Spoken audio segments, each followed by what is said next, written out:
para darle la bienvenida a dos grandes compañeros, precisamente en el comentario, precisamente en el análisis político, y por supuesto que me refiero a la queridísima Sofía Lameiro, analista política, militante de Morena y feminista obradorista, Sofía Lameiro Díaz, y por supuesto a nuestro amigo Enrique Legorreta, colaborador de Sin Censura y coordinador editorial de Regeneración MX. Querida Sofía, bienvenida a Sin Censura. Hola, qué gusto estar de nuevo aquí con ustedes, muy contenta de compartir este espacio. También estamos contentos de estar aquí con Enrique Legorreta. Querido Enrique Legorreta, pues bienvenido una vez más aquí a Sin Censura. ¿Cómo estás, Toñito? Sofía, te mando un fuerte abrazo a ti y a todos allá en el equipo en Chicago. Y nada, aquí escuchando todo lo que sucede de este cierre de año que no para en la política mexicana, Toñito. Pues vamos a comenzar con ese tema. ¿Qué les parece, Sofía? Hoy el presidente López Obrador habla de sí resultados en materia de seguridad, pero para muchos no es suficiente. Muchos, a pesar de esta, pues, de esta disminución que es clara, ¿no? En los homicidios de un 10.3%, mientras que Felipe Calderón incrementó los homicidios en casi 200% y Enrique Peña Nieto en un 50%. Para muchos no es suficiente. Nos seguimos enfrentando a una crisis humanitaria y pues no hay otra más que apoquinar. Aquí tendríamos también que pensar en la estrategia de la ultraderecha de bloquear en todo al presidente López Obrador. Ellos han sido históricamente los que han militarizado el país. Lo hizo Calderón con su guerra al su supuesta guerra al narcotráfico. Este año, y ahora que lo estamos cerrando, hubo muchos problemas para que se pudiera conseguir que las Fuerzas Armadas se mantuvieran en tareas de seguridad hasta 2028, para consolidar precisamente la Guardia Nacional a partir del Ejército Mexicano, porque se oponen desde la oposición. Creo que esto es lo que los exhibe, ¿no? El no tener ningún tipo de propuesta, es decir, están haciendo muy mal en seguridad y cuando intentan resolverlo de alguna forma, lo están resolviendo de mala forma. ¿Qué opinas tú de esto, Sofía? Bueno, yo principalmente diría que entiendo que no sea suficiente la estrategia de seguridad cuando hablamos de la reducción de homicidios, ¿no? Y nunca va a ser suficiente hasta que no tengamos más muertos por el crimen organizado o por cualquier otra situación externa, ¿no? Yo creo que eso es algo súper entendible por parte de la población que tiene una exigencia de seguridad desde hace muchos años y que, pues, desgraciadamente en gobiernos anteriores no se había resuelto en totalidad, ¿no? Ahora creo que este gobierno ha invertido en una estrategia de seguridad que tiene 3 plazos para cumplirse, ¿no? Y creo que es importante señalarlo, pero sobre todo resaltarlo para poder entender cómo es que se va a resolver o se va a atender el tema de la seguridad en este sexenio y esperemos en sexenios próximos porque se han visto los resultados, ¿no? Y decía yo, pues bueno, hay 3 plazos en los que se está atendiendo la seguridad y creo que es importante entenderlo de esta forma, ¿no? Porque en cada plazo hay una estrategia que se está aplicando para hacerla integral, ¿no? En el corto plazo tenemos esta estrategia en la que reforzamos un cuerpo de seguridad que es la Guardia Nacional para que pudiera cumplir con estas labores dentro del marco constitucional y dentro del marco legal y que pudiera operar de manera efectiva, pero sobre todo dentro del marco de justicia y que sobre todo también tuviera una responsabilidad en caso de cometer cualquier ilegalidad, ¿no? Esto es sumamente importante porque no lo teníamos en el caso de los gobiernos anteriores, cuando no había un cuerpo policial que fuera robusto, pero que sobre todo, pues, por ejemplo, en este caso se sacó al ejército de las calles fuera de la legalidad, ¿no? Del marco constitucional, de lo que dictaba la ley, ¿no? Entonces, en el corto plazo tenemos esta estrategia de seguridad. En el mediano plazo tenemos una estrategia que también cumple con tener lo que se discutió este año en el Congreso, como tú bien lo mencionabas, pues que tenía que ver con que necesitábamos más tiempo a la Guardia Nacional en las calles, pero sobre todo la coordinación de la seguridad de los 3 niveles de gobierno. Y esto es importante porque antes no existía una coordinación. El gobierno federal cumplía ciertas labores de seguridad que no le informaba a los gobernadores y mucho menos a los presidentes municipales. Entonces, los 3 cuerpos policiales que había, que también incluyen a las policías estatales y sobre todo a las policías municipales, pues no estaban en coordinación y no había esta información que pudiera fluir, pero sobre todo, pues en algunos casos veíamos, por ejemplo, a la policía municipal cumpliendo ciertas labores de seguridad que no les correspondían, o también limitados, o con el tema de la corrupción que se veía muy seguido y que no se resolvían ciertos problemas locales. Entonces, pues así logramos identificar estas zonas que son peligrosas, de alta delincuencia, como por ejemplo lo ha catalogado el gobierno federal con los 15 mayores municipios con gran incidencia delictiva y sobre todo con el mayor número de homicidios, ¿no? Entonces, pues así esta coordinación nos ayuda a tener más información, pero sobre todo a que se puedan atender estos problemas y que se pueda dar como de manera más precisa atender el tema de la seguridad, ¿no? Y por último, que es el tema de la estrategia a largo plazo, es el tema de el bienestar de la población, ¿no? Hay un tema importantísimo en el por qué el narco empezó a ganar tanto espacio, ¿no? Y no es solamente que hubiera un desastre en la estrategia de seguridad, no es solamente que se abrieran los frentes, que se descontrolara, sino que también en términos económicos el narco, pues además de ser una actividad ilícita con mucha prominencia en el país, pues empezó a ganar espacios entre la población. ¿Por qué? Pues porque le daba trabajo a la gente y eso era algo pues preocupante porque no tenía la gente común y corriente opciones de un trabajo digno o de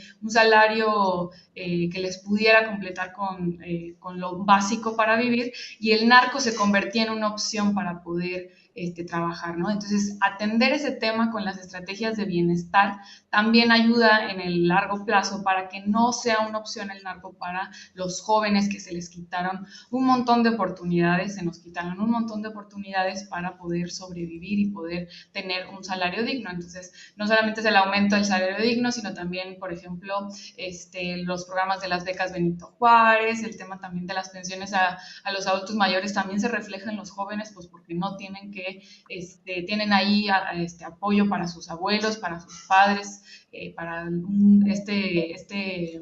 pues elemento familiar que tiene un apoyo también pues para subsistir, ¿no? También el tema de jóvenes construyendo el futuro, pues ayuda a una amplia población de jóvenes que habían sido olvidados y que no se les habían dado opciones, ¿no?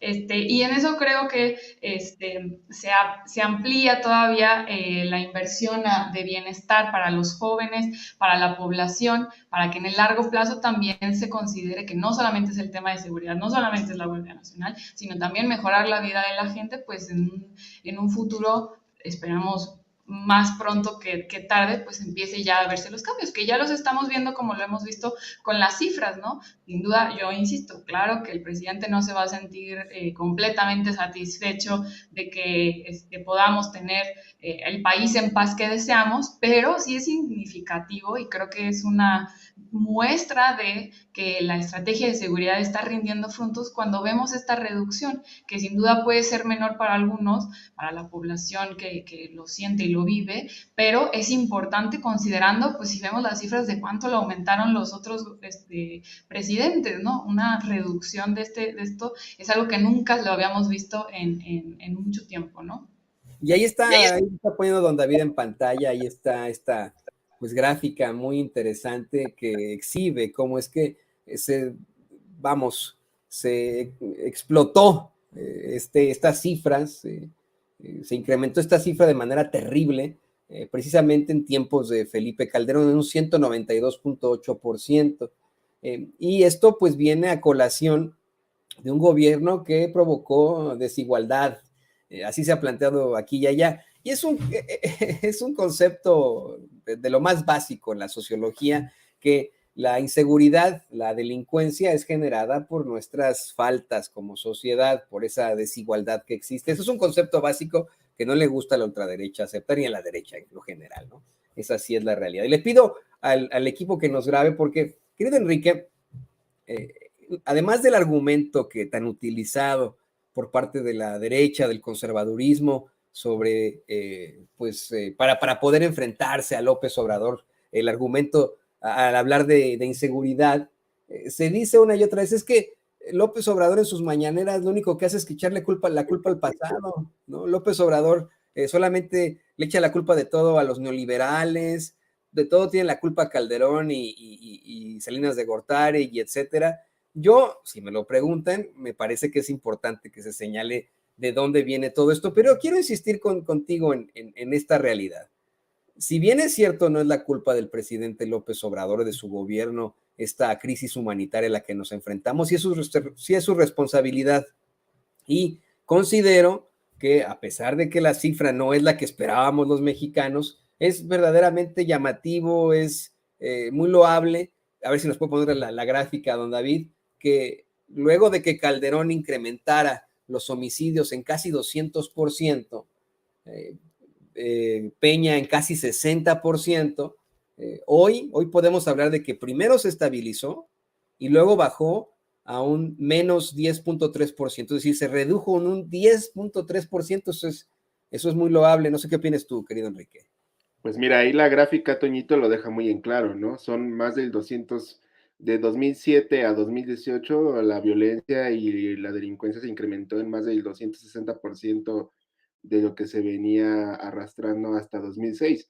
Evidentemente, no se pueden hacer milagros en esta administración y hay que dejarlo muy en claro. El presidente López Obrador ha sido muy congruente en este sentido de decir año con año, mes con mes, cuando se presentan estos informes, de que el tema de seguridad es el principal reto y la principal deuda que se tiene actualmente con la sociedad mexicana, porque es evidente que no van a ser suficientes los esfuerzos que está haciendo la actual administración de atacar las bases, atacar las fuentes de esta delincuencia, quitar a los jóvenes del crimen organizado principalmente, y para la oposición nunca va a ser suficiente. Ahora, lo que regresó al punto inicial, 260% del crimen, casi 260% de aumento de la violencia en México desde el 2006 al 2018, es una cifra bastante reveladora y bastante comprometida y complicada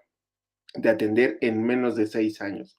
Evidentemente, el presidente va a dejar las bases para que poco a poco y paulatinamente se vaya dando esta disminución, y el simple hecho de que se haya reducido un 10% de la última cifra que dejó Peña Nieto, pues es evidente es un logro actual, porque se ha tenido que combatir no solamente el crimen, sino también temas sociales, temas de rezago social que hemos tenido por muchos años, atraso, diferentes olvidos que los gobiernos neoliberales dejaron como su prioridad en último lugar, y que al día de hoy pues está rebotando toda esta situación.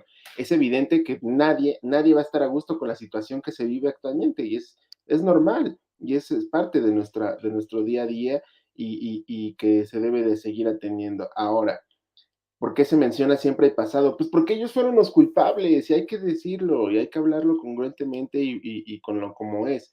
Ellos fueron los responsables de que estemos como estemos en cuanto a temas de seguridad, y el próximo mes de enero vamos a saber más cosas, o eso esperamos tener, ¿no? El próximo mes de enero va el principal generador de violencia de este país, como ahora se le llama a los criminales, pues es García Luna. Genaro García Luna es el principal responsable de la situación que hemos padecido durante 2007 a 2012, y que por mucho tiempo se le permitió hacer lo que él quisiera.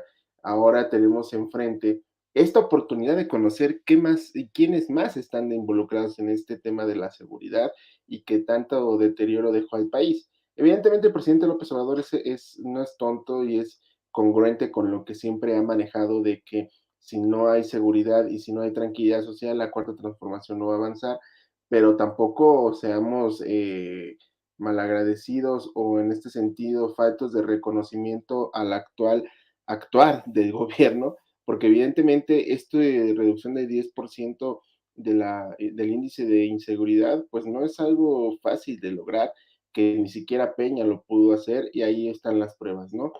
Más del 200, casi más del 260% de violencia se han registrado en los últimos años, y que hoy se tenga números verdes de cierta forma, pues es algo que da mucho de qué hablar y que se debe de mencionar.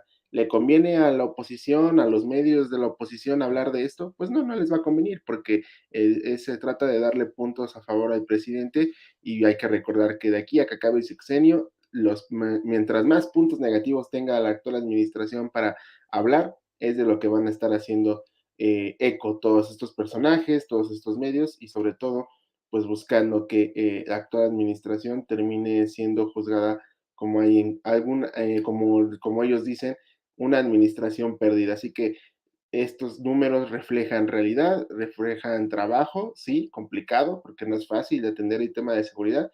Sin embargo, pues la data ahí está mostrada, y pues hay que esperar cómo cerraremos el próximo 2023. Esperemos que se dé números positivos, que se den números que permitan que se dé esta continuidad de la baja a la inseguridad, y que, bueno, esperemos también se reconozca esta labor que no ha sido fácil, porque son 12 años de violencia, 12 años de que se dejó en las manos del crimen, principalmente los primeros años de gobierno de Calderón, la seguridad, y que hoy estamos pagando esos resultados, Toño. Y que en la lógica es una guerra que no podría concluir. Una guerra se concluye, se acaba cuando capitula alguna de las partes, cuando se declara la victoria sobre alguna de las partes, pero haberle declarado la guerra a todos los cárteles, luego de que se generaron otros cárteles, pues es ridículo. Esta guerra no se va a acabar nunca. Para México es una situación terrible, pero continúa siendo pues un conflicto armado considerado como uno de los peores en estos momentos en México. Y nada más quiero recordarle al público consentidor de Sin Censura que se dio a conocer hoy que los fiscales en el juicio de Genaro García Luna en Nueva York le piden al juez del caso que excluya, si es que hay, los elogios que puedan hacer los exfuncionarios machuchones de Estados Unidos como Hillary Clinton. Yo no creo que Hillary haría un elogio a García Luna, lo ha criticado en otros momentos, ¿no? Sobre precisamente el mejor amigo de Felipe Calderón. Pero pues, ¿qué les parece, compañeros, que vamos al siguiente tema de esta mesa de análisis? Y me da mucho gusto estar de verdad con ustedes platicando aquí en Sin Censura. Para darle pie al comentario de Sofía Lameiro en esto, quiero contarle a usted, público consentidor, que hoy el presidente López Obrador volvió a referirse a Claudia Sheinbaum, a Marcelo Ebrard y a Dan Augusto López, y no a Ricardo Monreal. De hecho, cuando le preguntan por Ricardo Monreal, el presidente de inmediato se sale por la tangente, se niega a responder, dice que no quiere que se tome, se piense que hay algún tipo de división, de contrariedad, que, pues, que haga lo que quiera, pero, señoras y señores, hoy el presidente relató una situación verdaderamente interesante en el que, mire, no le vamos a pasar el relato completo, pero bueno, en estricto sentido, prácticamente compara a Monreal con Muñoz Ledo. Compara cómo es que el pueblo no le perdonó a Muñoz Ledo la traición y el menosprecio, y cómo es que seguramente no se lo va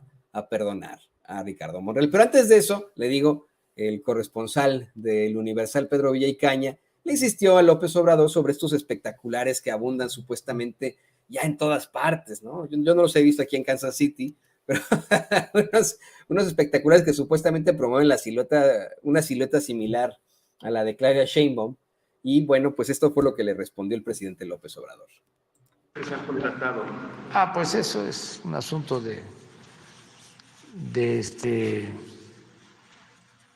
del movimiento, del partido. Lo ideal sería que todos tuvieran la misma oportunidad. Yo sí puedo decirles que no tengo preferencia por ninguno. Para mí, todos los que aspiran de nuestro movimiento son de primera, reúnen todos los requisitos.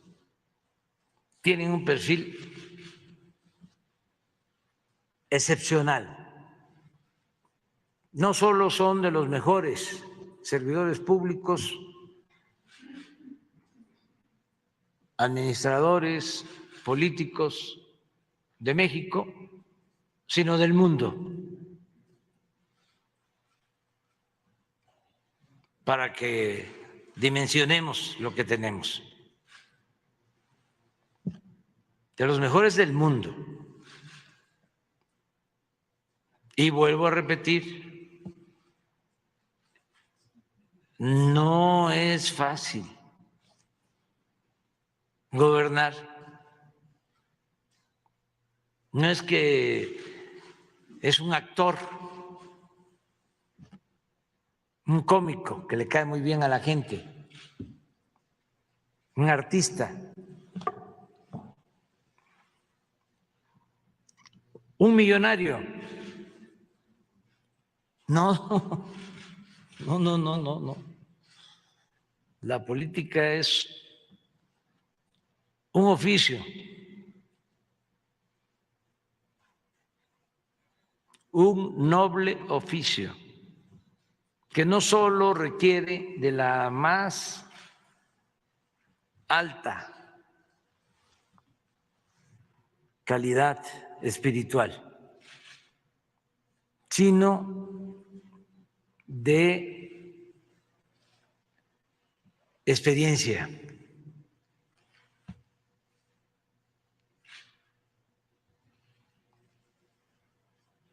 Y por eso estoy muy contento, muy contento, porque los que están son de verdad, de primera. Sería lamentable, ¿no?, que iniciado un proceso de transformación no tuviésemos opciones para garantizar la continuidad con cambio, que no tuviésemos relevo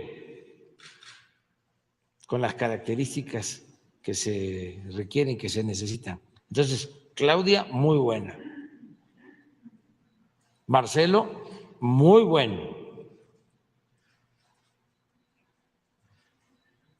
Adán, muy bueno. Y todos los demás. Ahí se queda, Y ¿no? todos los... Es más, casi como en Los Simpson, ¿no? Dice, es todo, ¿no? Así de sencillo. Ese episodio muy interesante con... pero bueno, pues ¿tú qué opinas, Sofía? La verdad es que el presidente dice que no tiene preferencia por ninguno, pero sí aclara que Claudia, Marcelo y Adán Augusto no solo son de los mejores servidores públicos y administradores políticos de México y del mundo.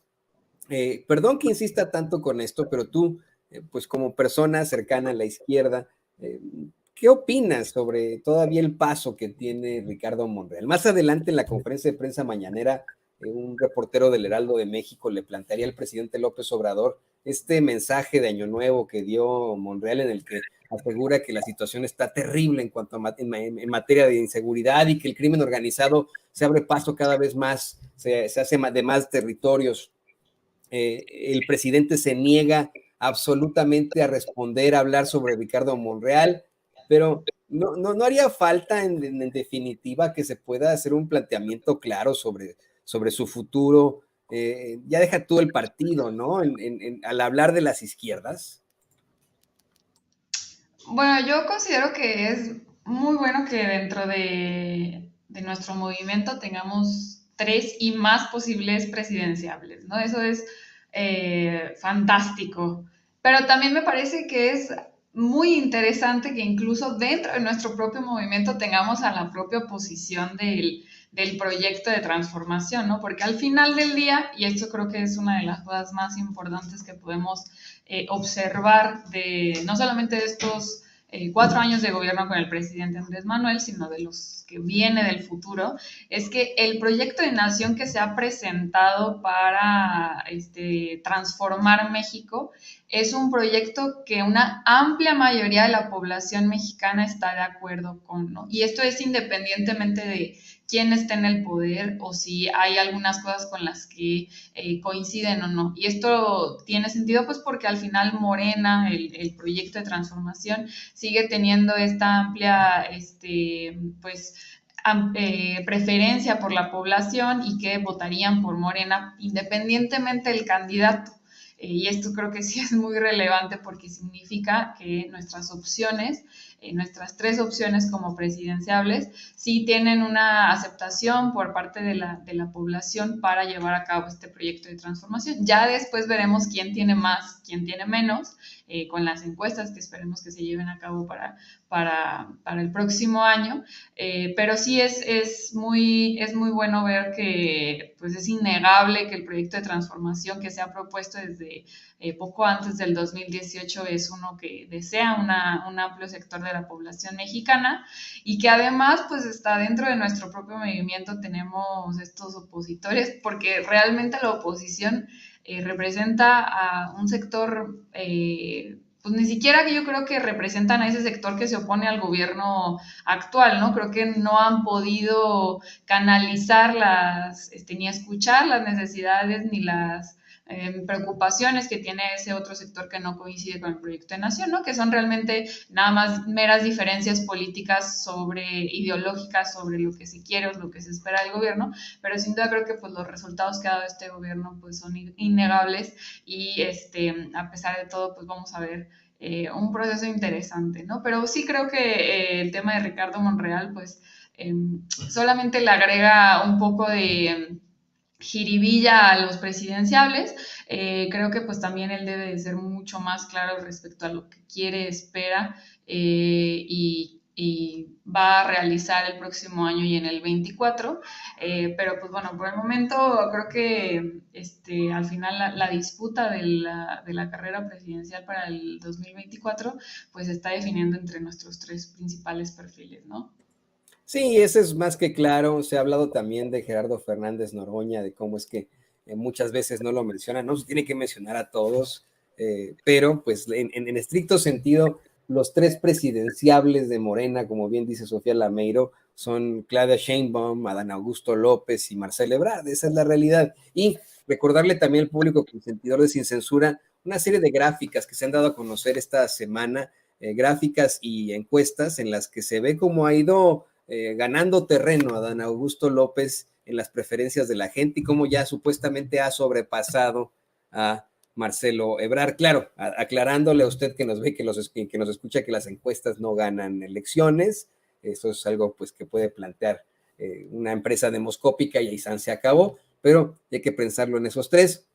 La realidad es que también se plantea, y con eso le pido al equipo que nos grabe, se plantea también, querido Enrique Legorreta, que pues mal que bien el hecho de tener ahí a Monreal provoca que no se lleve los votos, ¿no? Que no se lleve los votos a su casa, que no se los lleve a otro partido, a la oposición, pensando, por supuesto, que esa oposición tiene una cantidad ilimitada de candidatos, que hasta piensan que Lili Telles puede ser candidata, hazme el favor, ¿no? Lo más interesante también de esto es que, pues, de todas formas, pues el presidente, mal que bien, sí compara a Monreal con Muñoz Ledo.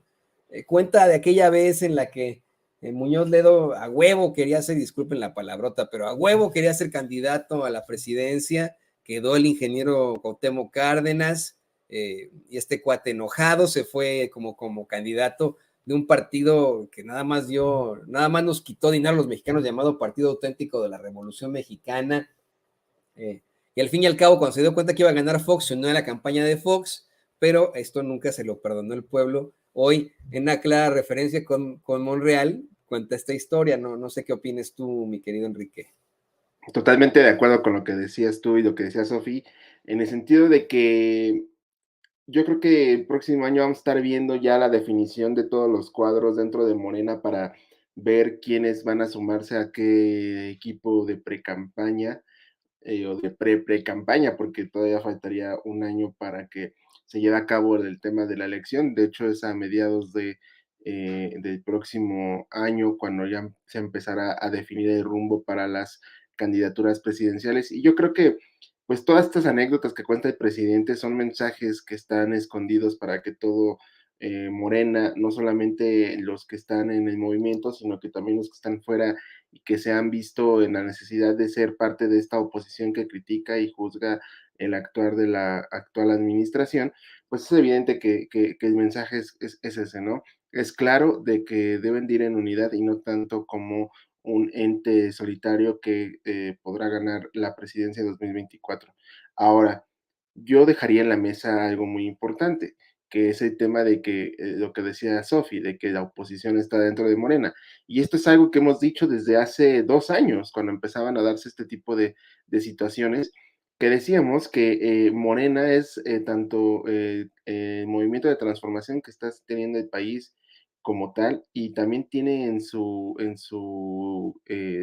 cúpula, pues también a la oposición, porque de la oposición del PAN, que se dice la real oposición, pues no tienen nada, y hay candidatos o supuestos perfiles de candidatos que nada más no tienen ese perfil y ese contacto con la gente, ¿no?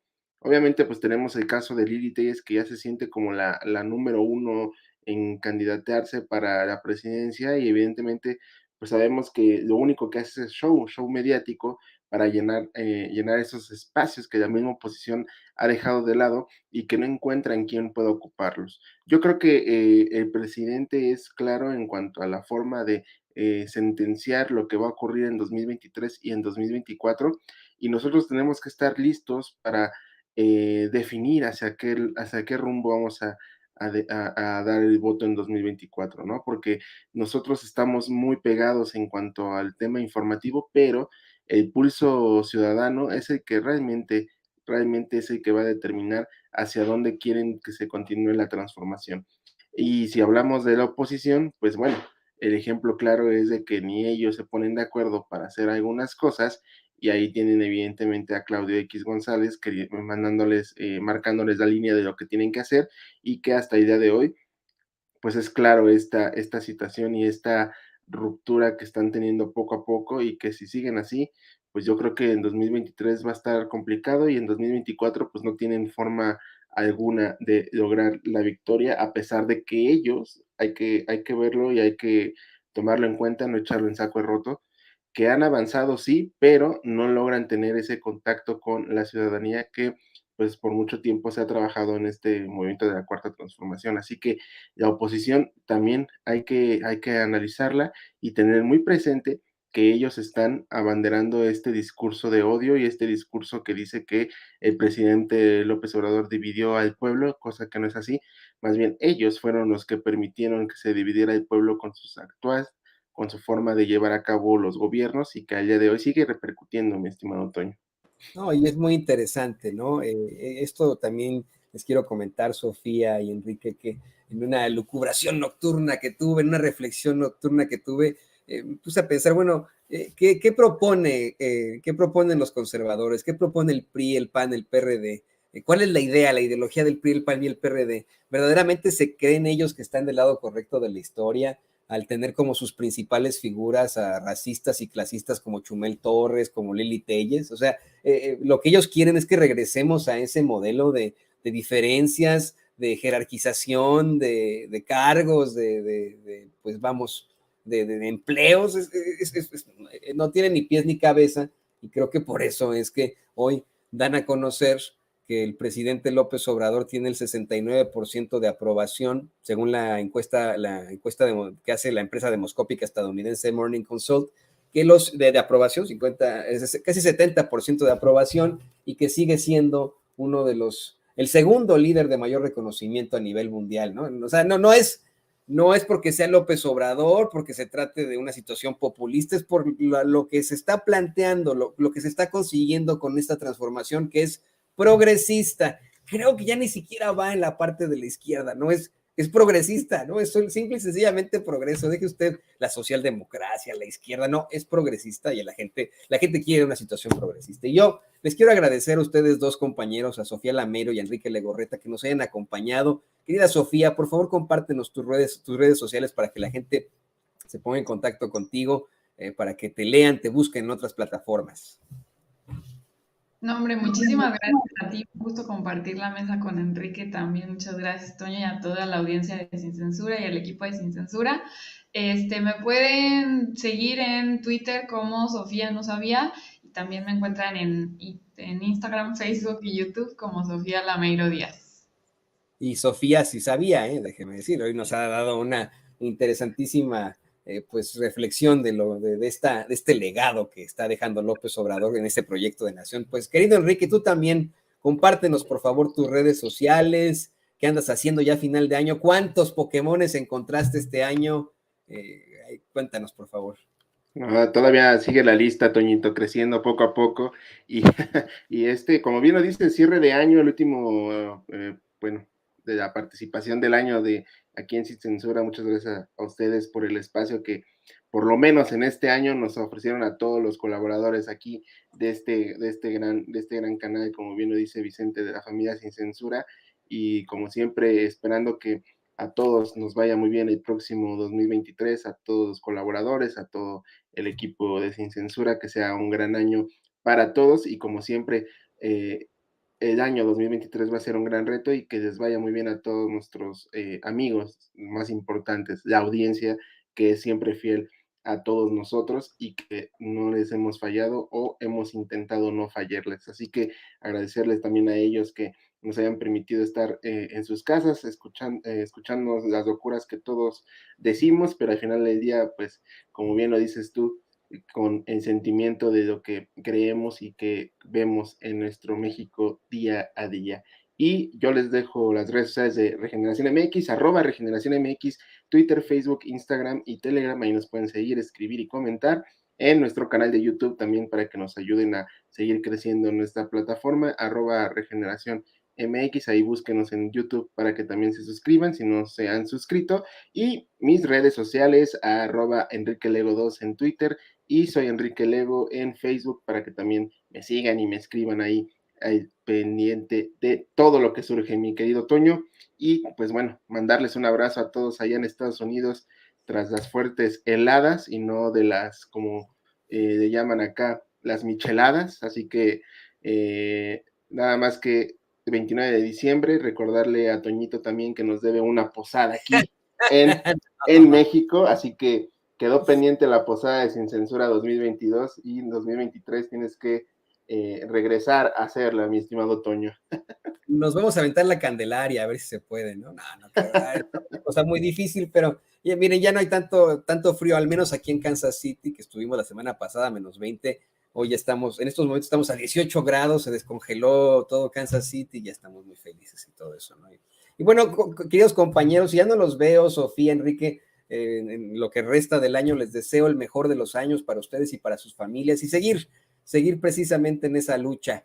Que les vaya muy, muy bien. Y mire, pues bueno, ¿qué le parece que vamos a ahora más temas? Por cierto, que Enrique hoy publicaba una cosa muy interesante, que ya cumple como más de 3 décadas este juego de Mega Man, ¿no? Hombre, buenísimo, pero bueno, ya luego lo platicaremos, eso es más en la cuestión friki, ¿no? Le pido al equipo